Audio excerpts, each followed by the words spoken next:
Teleportation உலகத்துக்கு வருக.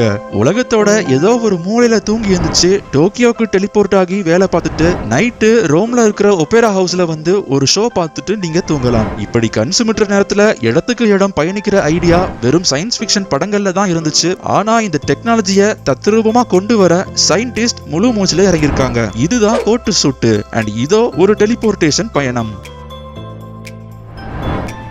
இப்போ இருக்கிற டெக்னாலஜியை பார்க்கும்போது டெலிபோர்டேஷன் சாத்தியம்னா குவாண்டம் டெலிபோர்டேஷனை வச்சுதான். அதாவது குவாண்டம் டெலிபோர்டேஷன்னா ஒரு பொருள்ல இருக்கிற தகவல்களை ஒரு இடத்துல இருந்து ஸ்கேன் பண்ணி வேற இடத்துக்கு கொண்டு போய் அந்த தகவல்களை அப்படியே வேற மாலிகூல்ஸ் அண்ட் ஆட்டம்ஸை வச்சு ரீஅசெம்பிள் பண்றது. சோ மனித டெலிபோர்டேஷன் ஒருவேளை சாத்தியமாகிச்சுன்னா நம்ம வாழ்க்கை உங்களுக்கும் எனக்கும் இப்போ இருக்கிறத விட அசாதாரணமா இருக்கும். யாரும் நம்ம வண்டிகளை பயன்படுத்த மாட்டோம். டெலிபோர்டேஷன் மூலமா தான் எல்லாரும் டிராவல் பண்ணுவோம். ரோடுகளும் பாலங்களும் புறம்போக்கு நிலங்களா ஆயிரும். அடர்ந்த நகரங்களை இனி பார்க்க முடியாது. நாம இப்போ நினைச்சு கூட பார்க்க முடியாத அளவுல விண்வெளி ஆராய்ச்சிகள் ஒரு அசாதாரணமான வளர்ச்சியை சந்திக்கும். ஆனா நம்ம ரொம்ப கற்பனையில மிதக்கிறதுக்கு முன்னாடி இது எப்படி வேலை செய்யுதுன்னு கொஞ்சம் பக்கத்துல போய் பார்க்கலாம். இது எல்லாம் ஆரம்பிக்கிற இடம் குவாண்டம் என்டாங்கிள்மெண்ட். அதாவது பார்ட்டிகல்ஸ் எல்லாத்தையும் இணைச்சி வச்சு பல கண்டங்கள் தூரத்துக்கு கொண்டு போறது. அதாவது இந்த ப்ராசஸோட ஆரம்பம் நமக்கு தெரிஞ்சா முடிவும் தெரியணும். ஒரு கடைக்கு போய் சிக்கன் பர்கரும் பீஃப் பர்கரும் வாங்குறீங்கன்னு வச்சுக்குவோம். பாக்ஸை திறந்து பார்க்காம எதுல என்ன பர்கர் இருக்குன்னு உங்களால சொல்ல முடியாது. ஆனா ஒரு பாக்ஸை திறந்து பார்த்துட்டீங்கன்னா இன்னொரு பாக்ஸ்ல என்ன பர்கர் இருக்குன்னு சொல்லிடுவீங்க.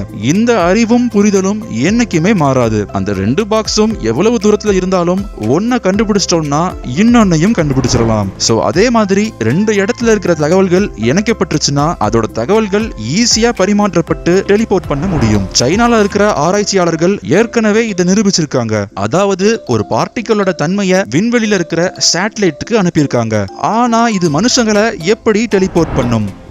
எல்லா மனித உடல்களும் கோடியிலையும் கோடிக்கணக்கான ஆட்டம்ஸ்களால ஆனது. அண்ட் ஒவ்வொரு ஆட்டம்ஸும் ஒரு செட் ஆஃப் டேட்டா. இந்த டேட்டாக்கள் தான் அந்த ஆட்டம் எந்த இடத்துல இருக்கு, என்ன தன்மையில இருக்குன்னு பல தகவல்களை வச்சிருக்கு. சோ கோட்பாடு ரீதியா நம்மளால ஒரு உடம்புல இருக்கிற அட்டாமிக் இன்ஃபர்மேஷனை ஸ்கேன் பண்ணி தொலை தூரத்துக்கு டெலிபோர்ட் பண்ணி அதே உடம்ப திரும்ப ரீபில்ட் பண்ண முடியும். ஆனா நிச்சயமா இது அவ்வளவு சிம்பிளா இருக்க போறது இல்ல.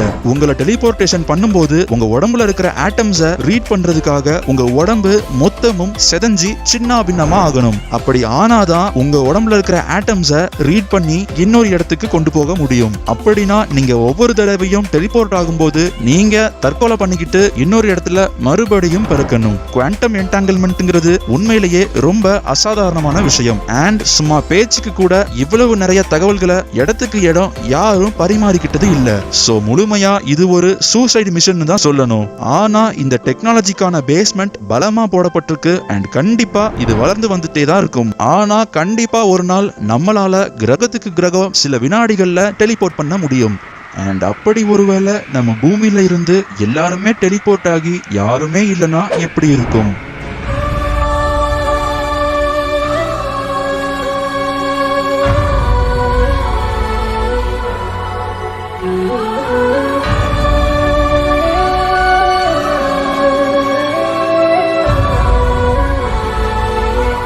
எல்லா பூமி வாழ் மிருகங்களும் ஒருவேளை டெலிபோர்ட் ஆச்சுன்னா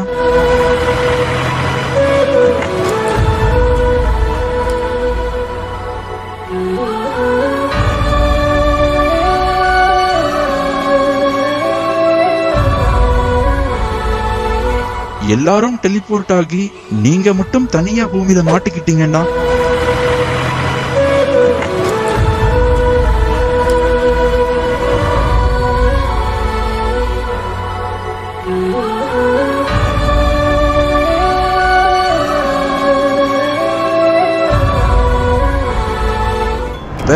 அந்த சம்பவத்தை வேற ஒரு கோட்டு சூட்டு போட்டுட்டு பார்க்கலாம். இந்த வீடியோ உங்களுக்கு பிடிச்சிருந்தா ஒரு லைக் பண்ணுங்க, உங்க ஃப்ரெண்ட்ஸோட ஷேர் பண்ணுங்க. அண்ட் இதே மாதிரி தரமான சம்பவங்களை தெரிஞ்சுக்க நம்ம கோட்டு சூட்டை போட்டுக்கோங்க. பக்கத்துல இருக்கிற பெல் ஐக்கனையும் தட்டி விட்டுருங்க. அண்ட் வாழ்க்கைய ரசிச்சுட்டே வாழ மறக்காதீங்க.